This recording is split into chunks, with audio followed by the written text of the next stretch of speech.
All right, welcome back to Arguing Agile. I'm your host, Brian Orlando. That's your host, Om Patel. Covers the enterprise and all things people, and I cover all things product. Hit my music. Oh, wait, there's still no music. Anyway, today on the podcast, we're fielding a question from Mitch. Here we go, Mitch. These are your questions. So Mitch asks, has there ever been a time when management forced you to use a methodology?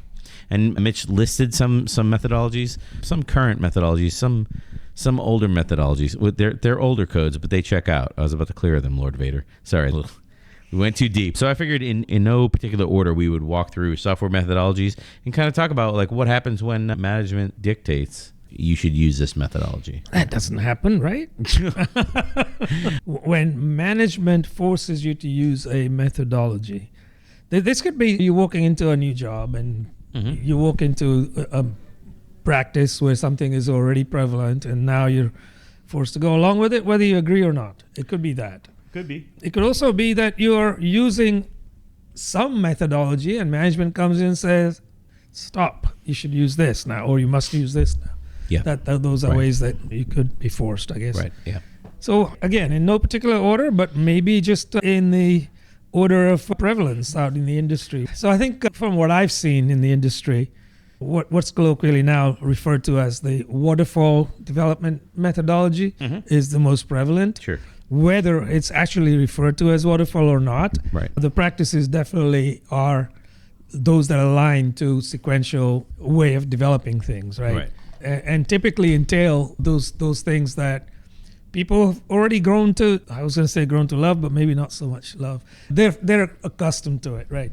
Yeah. Do the discovery phase, find out what the requirements are, get them signed off in blood, do some design, and then once the design's ready, start development, and once development's ready, start the testing.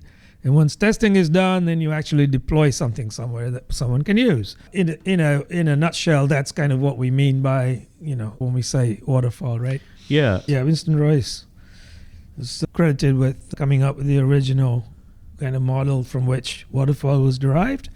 Although, if you dig deeper, you'll find that was a mistake, really. That was his original model, which he spent a good portion of his life saying, hey, you shouldn't do this. And then industry, of course, saying like, hey, go away. Like, who are you? Yeah. In a nutshell, really, there's nothing wrong with that sequence of events. However, it's the timing of all that. So if something is taking many, many months from discovery to delivery, that's when you may have issues because the customer's needs have changed. Their business landscape has changed. Yeah. They have competitors that are doing something different and they need you to pivot as well. Yeah. That wasn't always the case way back when this model first came out. You had long lead times. Yeah. Those things were easy to budget for because you knew how many people were working for how long, right? And you knew their run rate. You could easily work out the budget of the project. Timeline estimation was pretty straightforward because you just project out these dates and say that's it. Yeah. Whether there's any basis for that, in terms of the person who is projecting those dates, have they done this sort of thing before or not? Is it analogous? Like, have they seen a project like that, similar to it? Those things play into it. So there were some positives to that approach way back, right? There were some cons as well. An obvious con would be that that approach is inflexible to change, right? The other obvious con is the sequential nature of the project prolongs the completion of the project because you have to now move from one phase to the next. You had phase gates at which the customer was asked to sign off on that previous phase as having been delivered. So there were some things that were not so good. Let's see, what else?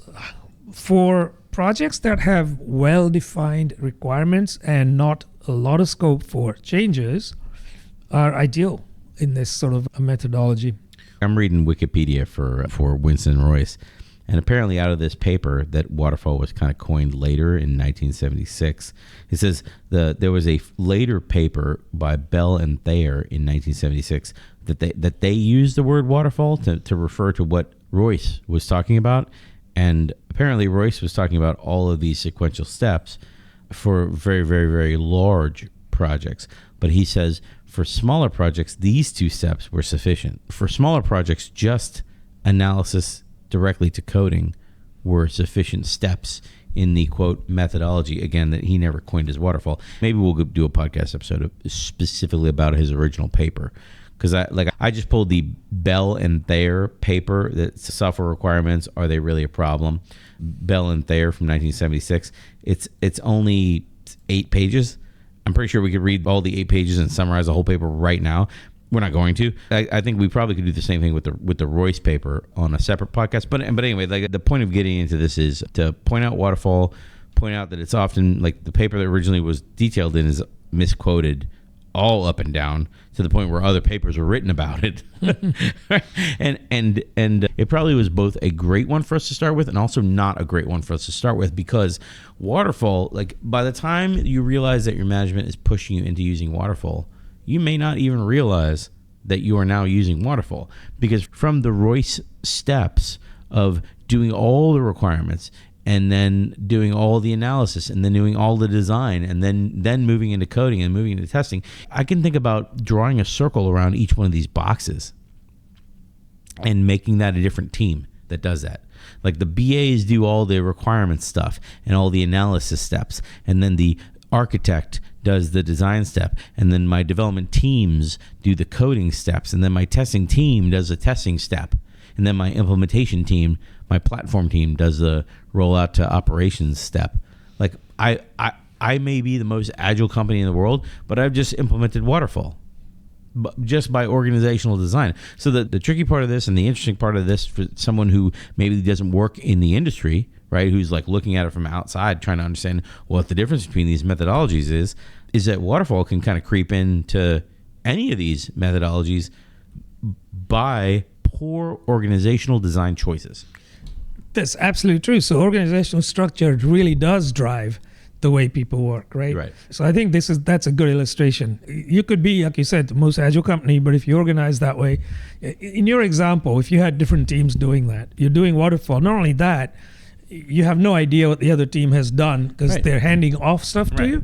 So you have all the disadvantages of not having the deep-rooted knowledge from other teams in your team, plus the disadvantages of giving something to you just without context even, right? Or inappropriate context. So the original intent gets diluted every step of the way till it gets to delivery, which is the last step.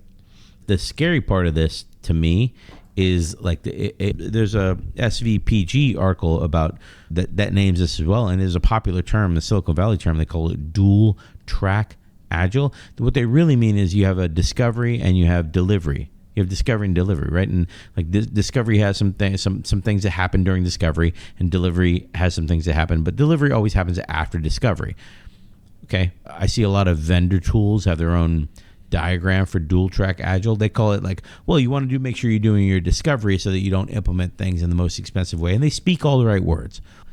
But when I look at their diagrams, when they're trying to explain this, I look at it and I see their diagrams. I've never seen a dual track agile diagram with the discovery phase and the delivery phase written in a way that doesn't scare me, because it looks scarily like Royce's analysis to coding step. And I'm worried that the people trying to sell their tool are going to make, well, you'll have the discovery team over here and the software delivery team over here, and the discovery team is responsible for making sure that the development team knows what to build, and that it's usable and feasible and blah blah blah blah blah, and it's some other person's responsibility.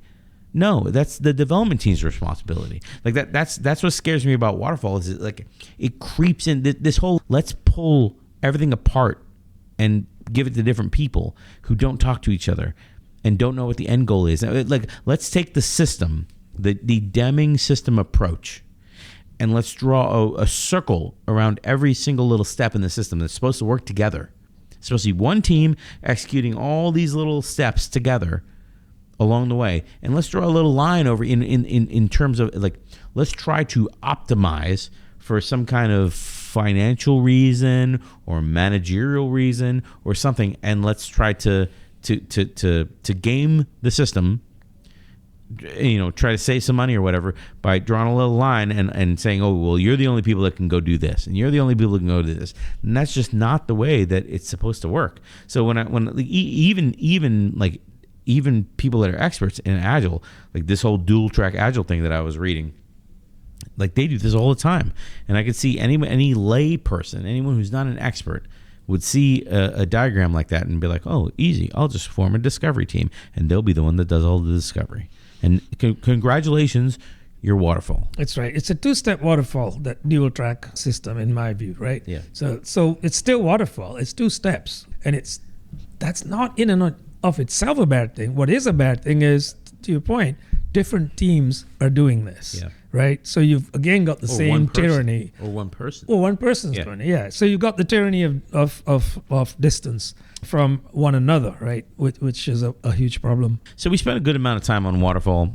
Has there ever been a time when management mandated, forced working like this on you? But I mean, management is if you go with Deming, not to shortcut our future Deming podcast, but Deming's number was management has control of 94% of the process, and only 6% is up to the workers. So if management basically says, hey, I love this great system you have about taking customer feedback and coding it back into the programs and making the software much more effective for the customer and making the customer happy, but also if you can draw boxes around like, well, all your testing happens over here and all your whatever happens over here, you can very quickly destroy an organization with a tiny little administrative pencil whipping change. Has there ever been a time when management has done something like this, kind of forced something like this down, and what was the effect of that? Well, I'm sure, right? I'm sure there have been plenty of times when this happens, and it's because, again, look at what they know. The management, they know what they know. It's not the newer systems, right? Yeah. So they say, well, there's comfort in this. Do it this way, because I've been in projects like that before as a manager. Mm-hmm. And all of these events, etc., the vernacular, everything's familiar to me, right? I know what project management is, so that's what we're going to use. Mm-hmm. So that happens all the time. I want to talk about the hidden mandates as well. That's what I was going to say. I was like, maybe you should pick a mandate that was handed down that wasn't specifically like, hey, use Waterfall, but it was like the spirit of what they were asking was actually implementing Waterfall over maybe a more agile process or whatever. Yeah, I mean, look, most times that happens for companies that are looking to become more agile. And again, it's the comfort factor, right? They don't know how to work in agile. So they say, we're going to be agile. Yeah. We're going to work in an agile way, right? And they'll pick somebody, Mary, Fred, right? You're going to go ahead and create a project plan first. Right, and you'll do this by yourself, because you're a project manager. But we're agile, right? So what we'll do is we'll get together every morning for 15 minutes, and we'll just talk about stuff, and that's our daily stand-up. But we're really not. So that happens all the time. People use agile terminology to execute in a waterfall way, right? That is the most common thing that I've seen in companies that are looking to transform themselves. Mm-hmm. They start there. What's like, is there an example of like one practice that people mainly go to push that's basically, I was going to say anti-agile, but what I really mean is like they're pushing Waterfall when they don't really realize it? Like, is there one specific thing that you've seen at companies? I think the most obvious one is to create a timeline and then tell you to execute to it, right? So, I mean, that happens way too frequently out there. Somebody picks a date. Somebody usually fairly high up in the organization says, we want this by this date. Mm-hmm. Now, what I'm not saying here, to be clear, is you cannot use the date as a driver. You can still do that because maybe you have regulatory requirements to meet by a certain date, or there's a conference happening at a certain time of the year and you have to have something ready to show there. That's fine. Those can be used as drivers for the direction you move in, but not the execution, right? In other words, you don't put those milestones in place and say, make this happen by then, but we don't even know what this is yet. Right? Well, if we don't know what this is, then they shrink back into, well, let's go find out all the requirements. Yeah. So now we've squarely found ourselves in Waterfall. Go find out all the requirements, and then when you've got those, guess what? Give them to the architects or whomever to do the design work. Now you're squarely in the Waterfall lane. Yeah.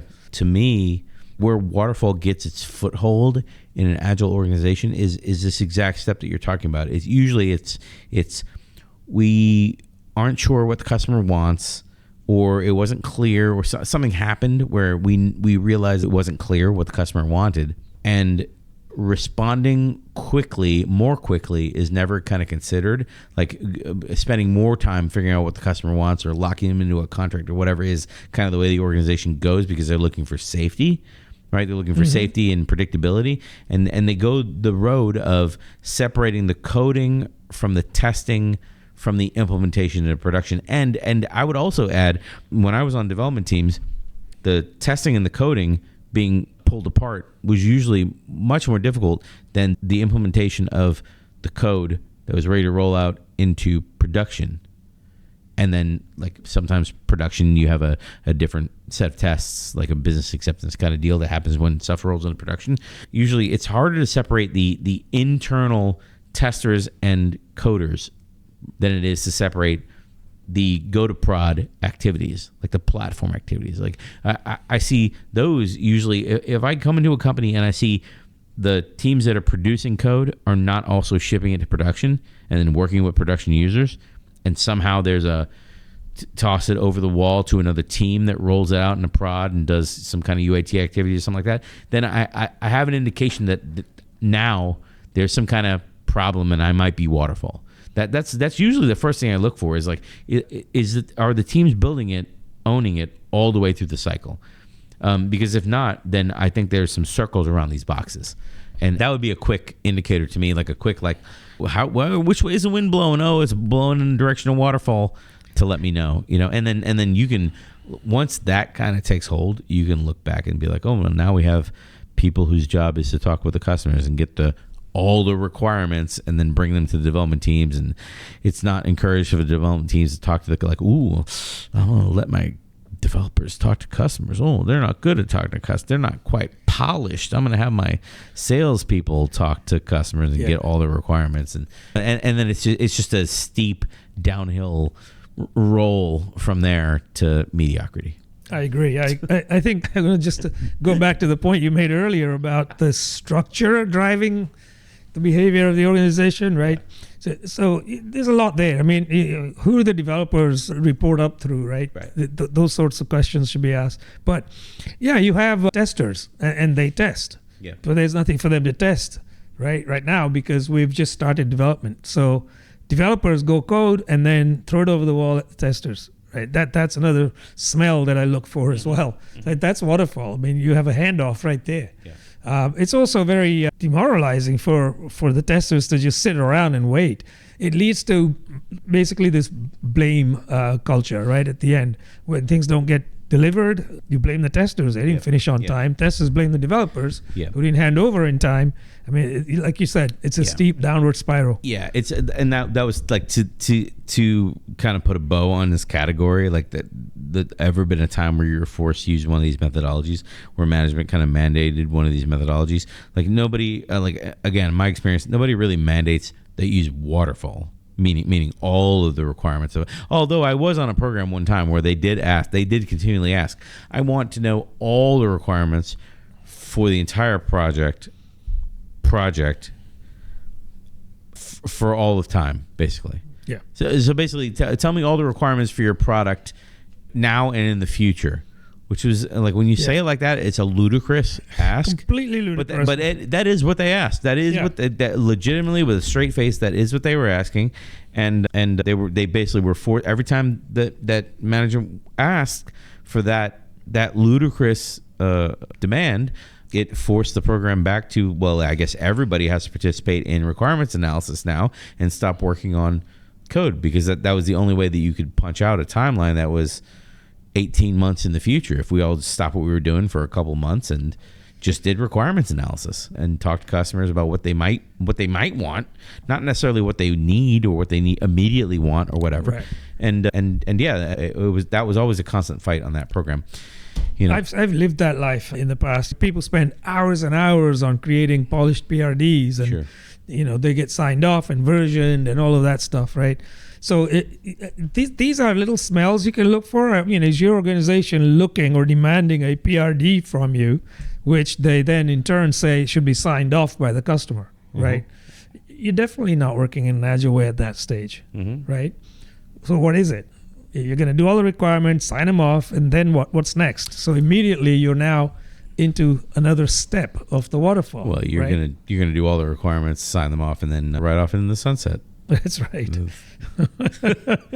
I think the summary of what we've said so far is waterfall is not something that specifically gets implemented.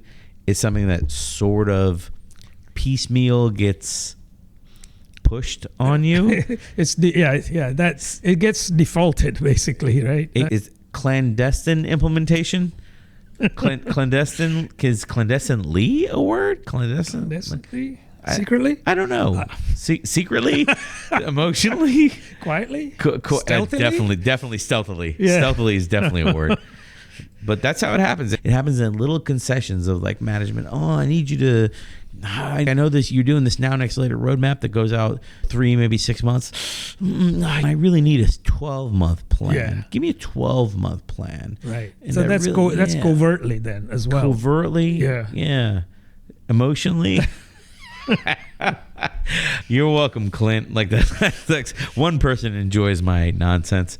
We should move on to Scrum because probably a lot of people listening to this probably either are using or have used Scrum. I'm super interested in jumping straight into, has there ever been a time when management forced you, mandated Scrum? I don't recall that in my experience that they come in and say, you will use Scrum. It may happen. I don't know.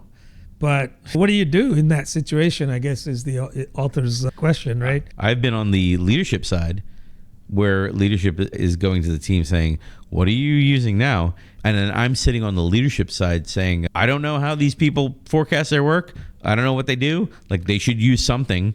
And if they're going to use something, why not start with Scrum? I mean, you can change it later. Why not start with that? I think they were professing to use Kanban, actually. We'll get to this in a second with our Kanban discussion. But Scrum, again, only my experience. Maybe your experience is different. Scrum is usually like the de facto, let's start trying to do something kind of framework. I think it also depends on the nature of your organization, right? If you're a software shop or lineage as well, right? I mean, if it's a reasonably new company, a startup, etc., you're more likely to use Scrum. Well, no, I mean, my every time I've ever seen Scrum, I actually have seen Scrum rolled out onto teams like the question asks.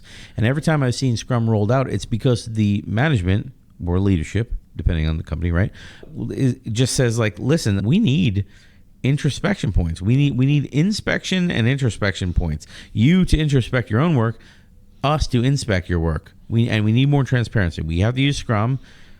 Go do it. And you know, whatever you set your cycle to, like, let me know, because I want to be there. You know, whatever, every 2 weeks, every week, every 3 weeks, whatever you set your period of time. Like, I want to be there for your demos to see what you've worked on. You can't go off in a corner and disappear for 3 months, and then I pay your salary for 3 months, and then I don't get anything after that. It's not a tenable business solution. So you're using Scrum. I have seen that before. So that, in that scenario, Scrum is quote unquote mandated for the right reasons, I feel. But I've also seen other reasons. For example, the CIO goes to a conference and hears that that's what everybody's doing. So they come back and say, stop, hands off keyboard, we're all going to do Scrum now. Right. Yeah. Right. Starting right now. Right. I've seen that as well. And really? They don't regard whether their organization is geared up to use Scrum in an effective way. They simply say, hey, my peers are talking about this thing called Scrum. We like it because everyone's doing it. We need to do it. Tell me about that. Like where was that at? Like, This was at a publishing company that they're not really the stalwarts of software development anyway. But that's exactly what happened. The CIO went to a conference in Europe, and my client was in Asia.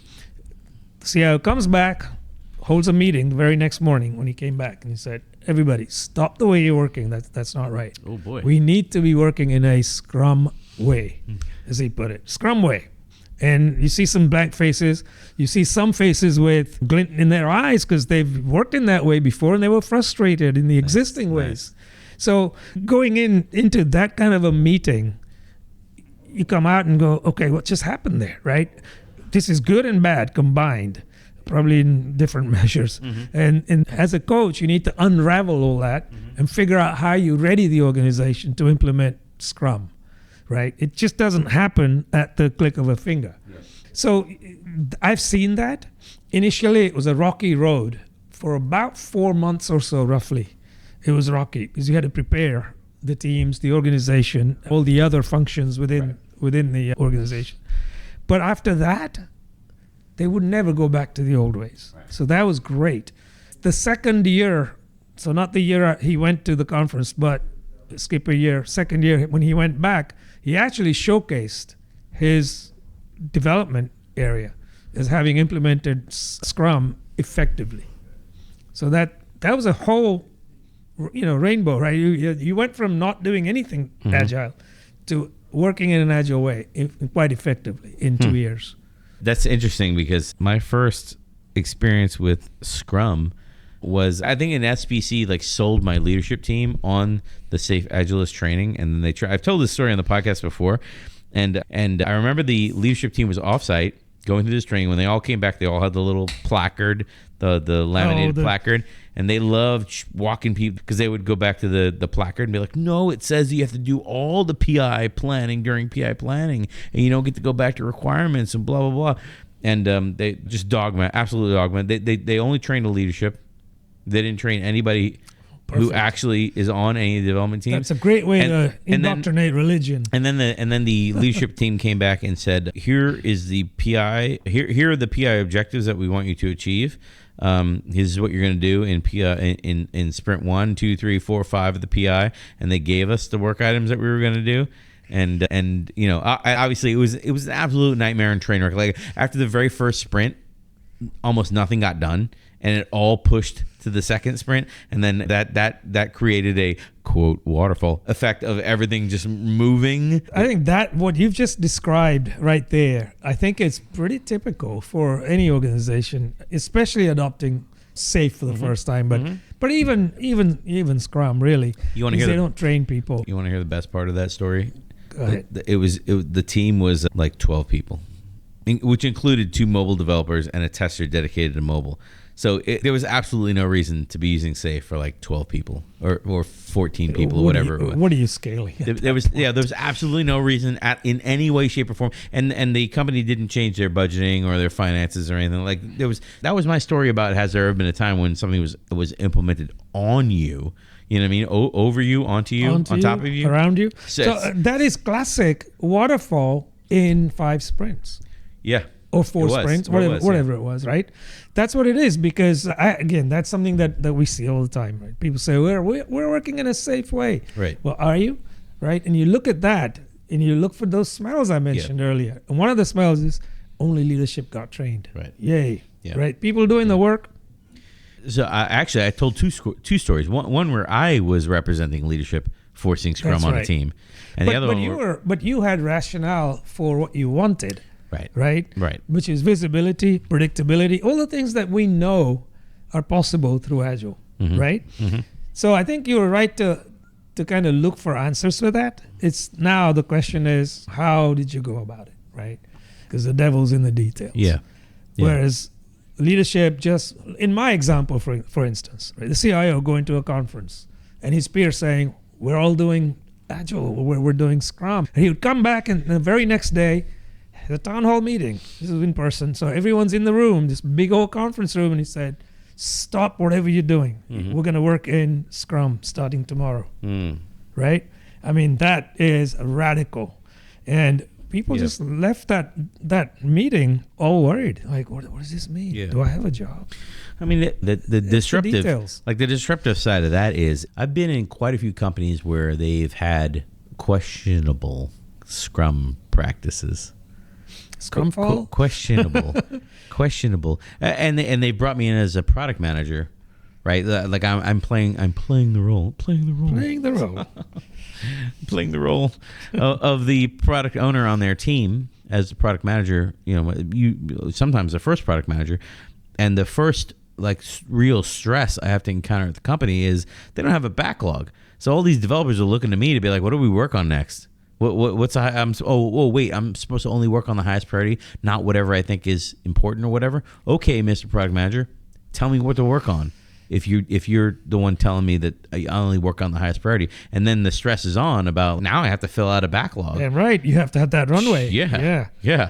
So that's the when this gets. If I'm going to take a product approach to looking at this question, although that's arguably the way the question was asked, if I'm going to take a product approach of looking at this question, I'm going to look at it from the perspective of product management. Is well, now I have to make sure I have X number of sprints worth of work specced out in the future, that we're ahead, so we have a forecast and all the stuff that product needs. Because I like when I roll out Scrum with the team that I was talking about, it was because they had no forecast. There was no way to tell when the team was going to be done with stuff and when they were going to start on something, even in a window.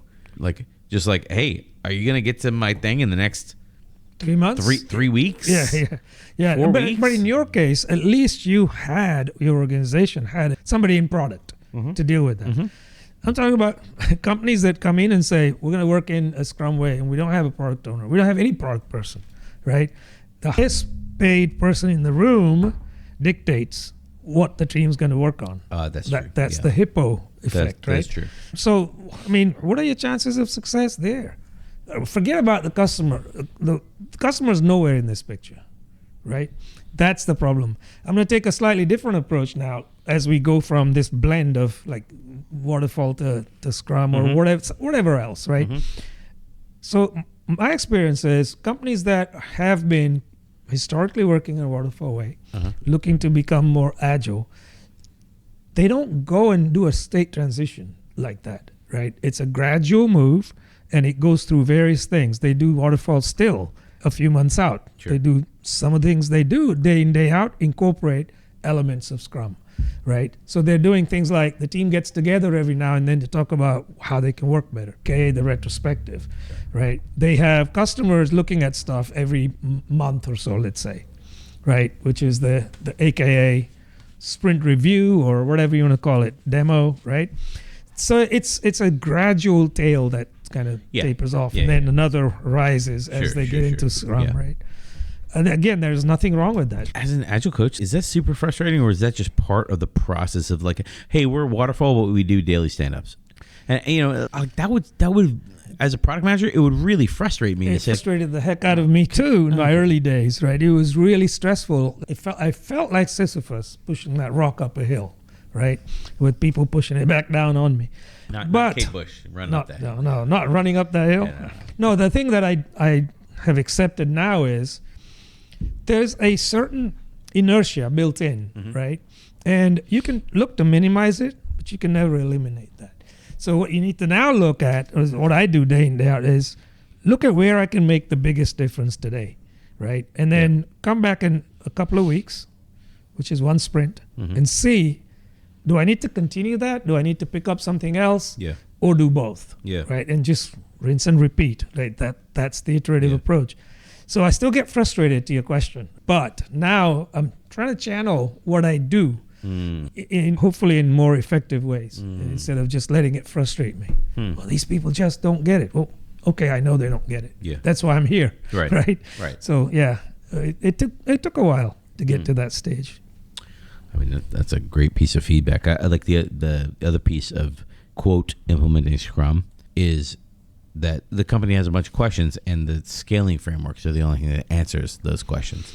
The company has questions about, well, how do I apply budgeting, or how do I apply, like I have a bunch of teams that are working together, or I have one backlog but multiple teams, or maybe I'm scared to go hire 10 product managers for my 10 teams, and there's scaling frameworks for that. And that's the scary part about talking about implementing Scrum is there's so many different people who've customized Scrum and where do I even start, Yeah, it's a question of who do you go and who's peddling what, right? Who do you buy your stuff from, right? Exactly. Everyone's got something to offer, right? But what's going to fit your needs best here and now? That's often the trick. And a lot of times people fall foul of the glitz, that's sold to them, right? That's how people end up scaling when they only have one or two teams. You don't need scaling at that level, right? Yeah. And the other thing I like to say, this is something that stuck with me, and it's not I don't take credit for the phrase, but I like this phrase. If you're not doing Scrum well, what are you scaling up? So the saying, the one-liner that I like is, nail it before you scale it, right? Get Scrum down, understand it, practice it, improve it, get to the point where your team is effectively running Scrum, and then look to scale. Because bad practices scaled up just look like bad practices scaled up, right? Just more garbage. So yeah, unfortunately, again, I've seen a lot of organizations adopt some kind of scaling framework, even though they're not really good at running Scrum. Speaking of garbage, I wanted to talk about Kanban. It's not necessarily. That's I don't understand the transition. I'm sorry, like the transitioning that way wasn't cool. I wanted to talk about Kanban because, like, in the example I was talking about before, where I transitioned that team to Scrum, they were using Kanban.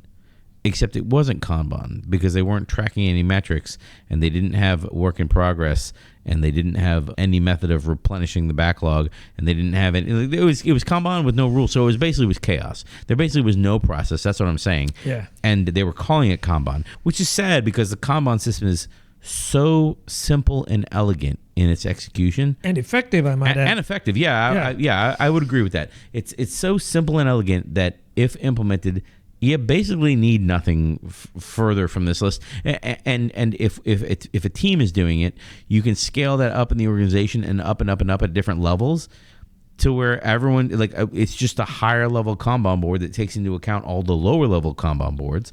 And suddenly you find yourself not needing any other of these heavyweight methodologies because you just scaled your very simple way of working. So what would those people that are selling all those glitzy methodologies do? And that's not even talking about people that are selling these tools out there. Yeah, I agree with you. First of all, that Kanban is a very simple, elegant method. It's so very effective. However, it requires discipline for teams to do it well. Sure. Right. I would argue it requires more discipline to work in a Kanban way than it does working in a Scrum way. An example would be sizing your work, right? In Scrum, everybody gets together and you do the planning poker or whatever it is, right? But in Kanban, there's really no need for that, assuming the team is advanced enough to break everything down to be about the same size. Right. Then they can say, well, how big is this? Is it 1? Is it 2? Is it 3? Just pick a number. Everything's about the same. It could be 1 or 2 up or down. Who cares, right? Yeah.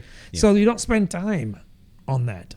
Again, adding to the efficiency and everyone's understanding. But I don't see that, out there all that often. People are just struggling with it. Which is funny to me because in all the places that I've been where I've been the first product manager in the organization, usually when you're the first product manager, you're basically separating the role from a leadership team member. Mm-hmm. So like usually a founder or somebody like that. Yeah. And when you do that, a great way to give them confidence is to come up with a leadership Kanban board that has a swim lane for every member of the leadership team and talking about what initiatives they're kind of shepherding, kind of moving along, that basically they stop moving if the leadership team member stops moving them along, because they are like those single-threaded leaders, like I talk about on the podcast that we've had where we talked about Amazon's working backwards and stuff like that with the organization, where the organization starts specific initiatives, and then in a smaller company it's the executives that start the initiatives. Mm-hmm. So basically creating a swim lane where it say, hey, these are all the initiatives that you started, Mr. Executive, and here's the columns that they appear in. If you do work in progress, you can see like, well, I've got executive, the executive has started 3 things, and he's got 1 thing in the figuring it out column and 1 thing in the actively doing column, or maybe 1 thing in the budgeting column where he's trying to like get money or find money for it or find market signal or whatever, and 1 thing in the actively doing column. And then Brian has 10 things in the budgeting column. I'm like, Brian, you got a lot of things in the air, man. Are you really working on all these at the same time? Because it just looks like you're actively looking busy and you're not really doing anything. Starting and not finishing. That's what it looks like. Yeah. But that was one of the first things that I would do to separate the role of product is like how many things that we have in the air, how many, especially when you're at the, again, here we go. This is downshifting to the product part of this podcast. Especially if you're in product and you're attempting to try different market strategies actively in the market. I just mentioned that today to someone, like, hey, I who was telling me, oh, I heard this competitor in our same market talking about this new thing. And I pointed out, I was like, that's them testing that signal in the market. And they're seeing how many people get back to them with that message to write it down and to keep score of like, oh, when salesperson A tested this method for a certain amount of time, it got back to us this many times. And when salesperson B tested this marketing statement, basically, we can do whatever, it got back to us this many. They're testing messages in the market to figure out where they should sell to. That's the exact same as testing product ideas. Will our customers use this? Will they buy it? It's the same thing. I was like, you just don't realize it because it's coming from a different piece of the business. But an organization that truly is aligned with, hey, we're going to try this thing. Well, I was talking about the swim lanes being executives. What if those swim lanes were like marketing or marketing and sales or product? What if those were large divisions of the organization and each of them could take a piece of the initiatives from the executives and try them in the field to help the executive understand if they're getting signal? Well, that would be great. And like everyone listening is like, wow, that's kind of cool, Brian. It's like the whole system's working together to be successful. Yeah, it is. We'll get to that in a second. But also, like, if Ohm, the executive, is asking people to try 2 different things and Brian's asking people to try 25 different things, like, we need to line up at some point to be like, look, man, you're a little overwhelming, Yeah, you're absolutely right about the use of the Kanban way for executives. That's Kanban, yeah. We use this all the time in transformation efforts, right? You create a leadership Kanban board, yeah. And not only is it per domain or per executive, you can actually, the added benefit to that is you can map who's waiting on something from whom. Yeah, right. Right? So you can clearly see that every time you meet them, right? You can say, well, this hasn't moved. Oh, that's because Mary hasn't got back to me or Fred hasn't got back to me. Right.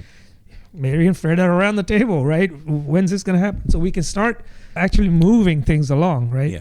And then the second point I want to make is, directly or indirectly, you can certainly see all of those things stacked up in a given column. That's your bottlenecking right there. So you can identify those and smooth those out so you have a predictable flow. Right? Those are essential elements of Kanban. If a development team is using that, it can work the same way, provided you are limiting work in process, right? You are keeping that backlog replenished on some cadence, or sporadically. It doesn't really matter as long as there's enough for people to pull from, right? And then looking at and eliminating wherever you see behaviors that basically show you people keep starting and not finishing. Yeah. Right? It's elegant in its simplicity. Right. So like Kanban, I don't think I have a specific example where I've been forced, you know what I mean, where management has come down and said, use Kanban. Usually it's me conflicting with a development department that's claiming to use Kanban. Except when you dig into it a little more, they're not using throughput metrics. They don't have a work in progress. If it ends up being pure chaos when you dig into it. And that has been kind of the root of my problem. I've very rarely seen Kanban used at a team level, besides the example I talked about, to truly effective results. It's I hate that I have to say that, because like I really think that Kanban is a great way of working and can solve a lot of problems. And also at a leadership level, I think that's the only way that they work is Kanban. Even if they don't know that they're working that way, that is the way they work. Yeah, my experience is similar. I've not seen an organization dictate Kanban as a way of working on the team. And also at the same time, in an Agile transformation, I would use Kanban as an effective way to have executive engage in what they're trying to do. So then it's up to them to see what there is to be seen, because it makes everything visible, the good, bad, and the ugly, right? And then it's up to them to take the steps. But all I'm doing is really holding up a mirror at that point, saying, this is what you've got. Now what are you going to do about it? Yeah. Right. Well, that's depressing. We kind of dipped into Lean while talking about Kanban. I don't think of Lean as a software development methodology. So Wikipedia says Lean Software development. It says lean software development is a translation of lean manufacturing principles and practices adapted from Toyota Production System. So it's not a methodology per se. It's not a methodology, but there are principles. Just like in Agile, there are principles. The principles are eliminating waste, amplifying learning, decide as late as possible, deliver as fast as possible, empower the team, build integrity, and optimize the whole, aka systems thinking. And then there's a whole bunch of items in regards to eliminating waste. You can look on Wikipedia for all this. And also there's the famous book, Goldratt, The Goal by Goldratt was the original. That's the original lean book. Elihu Goldratt. Yeah, from the 80s. But that's not the one I'm talking about. What I'm talking about is Eric Ries, The Lean Startup. The Lean Startup by Eric Ries. Yeah. That's what I'm talking about. Yeah. That's what I'm talking about. That's the one that people go back to when they're talking about software development, the Lean Startup. Yeah. So lean really, I mean, it's the adoption of those principles. It's just like Agile, yes. Exactly. That's right. But lean principles, though, originate in manufacturing, right? Yeah. Toyota basically was the thought bed where it was all kind of dreamt up, if you like. And coming back to the essence of that question. I mean, like at a time where like a company would come down or a founder would come down and say, maybe we've been running with all these different methodologies and now we're just going to be pure lean. I've never experienced that in my life. Yeah, I think the closest thing I've seen to this is people saying, we're gonna use some Lean Six Sigma metrics. Yeah. Right. Right. And that's where the word lean is kind of globbed together in what they were doing, but it was never lean management. Yeah. Well, as the principles would have you implement lean. All right, so that's lean. There are other methodologies, right? I know that the writer only asked us for 4, but there are others. Well, XP is one. Yes, XP. XP is actually, it predates Scrum even. And it sure does. It's a fantastic methodology. However, I've never seen a company come in and say, thou shalt work in XP way. Actually, I've seen the opposite. Is usually companies will say, oh my goodness, you got 2 developers sitting at one screen. Right. You're operating at 50% capacity. That's ridiculous. Why utilization is half what we need it to be. Which is funny because I could have swore that there was a statement about, I don't know if this was Alistair or if this was somebody else who said, we never imagined when we were talking about either Scrum or Agile. I can't remember. We never imagined anyone doing Scrum and not doing XP at the same time. I think it was Scrum that was a statement. I wish I could attribute that statement to the proper person because I do recall it. But XP. So, I mean, the idea, extreme programming, the idea is you have 2 people sitting behind the keyboard and writing the same bit of code, which I will tell you, like, I think of all the shops I've ever worked in, and a good majority of them would think that idea is absolutely bananas. Yeah, again, management would definitely think of it as bananas. Yeah. If you look at the team level and say, let's look back and see how the last few sprints went. Yeah. Would it have been better to have 2 people tackle a problem at a time, right? You still get more through in the end. People don't realize that. They just think, wow, you're only going to get 5 things done, whereas you would have got 10 done. It's not linear like that. Yeah. But the benefit of having 2 pairs of eyes on the problem is you get so much more creativity. You also can potentially knock out those bugs that may have formed, right? If one person is just attacking the problem, you eliminate the bugs from happening in the first place. Not every bug, granted, but quite a few. So that justifies having 2 people on there. The other kind of hidden benefit is knowledge. It helps you become more kind of T-shaped as a team, I'm saying now, right? Yeah. So you have 2 people working on this. Lo and behold, one person's out for a day, right? Things don't grind to a halt at that point because somebody else can pick up the ball and run with it. So all of that increases your throughput in the end. So those people that are naysayers to this, like, they haven't considered all this. The funny thing is, I've been in the career field for a non-trivial amount of time. I've not seen this as a structured approach in your whatever methodology you're using. Yeah, I've just not seen it. My experience is similar. Not a structured approach, but I have seen offshoots that do this. Like I've seen one particular team, I remember they were working on stories that they just couldn't finish. Yeah. And a suggestion was to basically do this, right? Pair program. They didn't exactly do that, but they would do what is currently now called mob programming, right? Sure. So 3 or 4 people would hover around there, break the problem down into little pieces and say, somebody will say, I can do this. Somebody will say, I can do this. And then they come back frequently, even multiple times during the day. That's kind of a variation, I guess, of pair programming, as XP called it. It was quite effective, but it was short-lived, unfortunately, because management came down and demanded those metrics. Why are 5 people working on this one story, right? Yeah. The alternative is one person work on it and not finish it. That's the alternative. One other thing I just thought about. One of the nice things with XP, when it's done right, before releasing anything into production, you had the customer looking at least the test results, maybe even get involved with testing. And when they were happy, you put something out in production. Right? So you're increasing your chances of a successful release because you're getting the customer to see what they're getting up front before putting it out there. So that was, for me, it was a very positive thing because these days you don't really see that very often. Yes, they're there at your demo where you say, ignore the man behind the curtain. Look, this works. And then you put it in production and it falls about their ankles, right? That's terrible. So that was a big positive. And again, not seen many companies mandate XP, so we're not seeing that benefit, sadly. So we kind of cooked through the majority of, quote, methodologies, the major methodologies. And I have a note about when you Google software development methodologies, things that come up that I've either not been exposed to or I don't agree that they're full-blown methodologies. They're like, I think that they're processes. And there are 4 of them. There are TDD and BDD, test-driven development, behavior-driven development. Those are tools. There's FDD.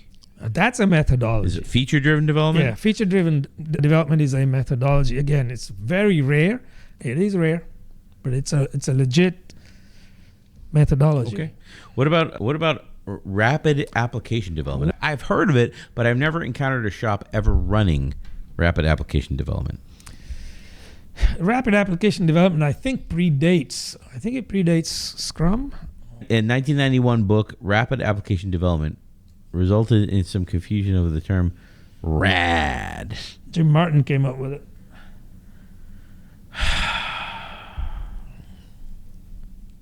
Requirements planning, user design and construction, and then cutover phase. Cutover phase? Is that when you cut over to the new system? Remember, this is the 80s, dude. They used to do cutovers, right? So you run parallel from the old system and the new system. You'd compare the two outputs, and then you'd go, yeah, it kind of sort of works. You do a conversion of the data, and that's the cutover process. I don't know any company that said, let's use rapid application development. They use prototyping, as it was called, right? Sure. And there's even the term rapid prototyping. Yeah. They use that, but they meant this. It's the same thing. They used it. And then when RUP came about, they used that considerably. Now, I know companies that worked in a RUP manner, quite a few companies. And that's because of the heft of the likes of IBM, who actually not only bought it, mandated it, they used it themselves, right? This is before when I worked at IBM. They were already using it when I got there. So what we would do is we'd go to our clients and say, we have this great method. Yeah. This is this is the method we use to develop software for you, right? And it's fantastic. And that sold it, right? So IBM put their weight behind it. So I guess we've transitioned from RAD to RUP. Well, IBM's not using, are they using RUP anymore, or have they transitioned to more agile? I think they have transitioned to more agile ways now. That's interesting. I don't know if there's any summaries or takeaways to be made from this podcast other than, hey, forcing square pegs into round holes always is a bad time. Well, the only takeaway I have as a kind of summary for this podcast is if your organization is stipulating or mandating a given approach, tread carefully and keep that resume updated. Yeah, that's right. So on that thought, thanks for staying with us. Subscribe and like. That's right. And let us know on our website what you'd like us to delve into next. Thanks, Mitch. Hugs and kisses. He said that in his email, so I'm just reciprocating. Are you sure? I might have just added that to get you to say hugs and kisses. But thanks, Mitch, for your suggestion. And for anyone else out there, you've got the arguingagile.com. You've got the form on the website. And also, hit us up on LinkedIn or Twitter or wherever. That's right. Wherever you can find us.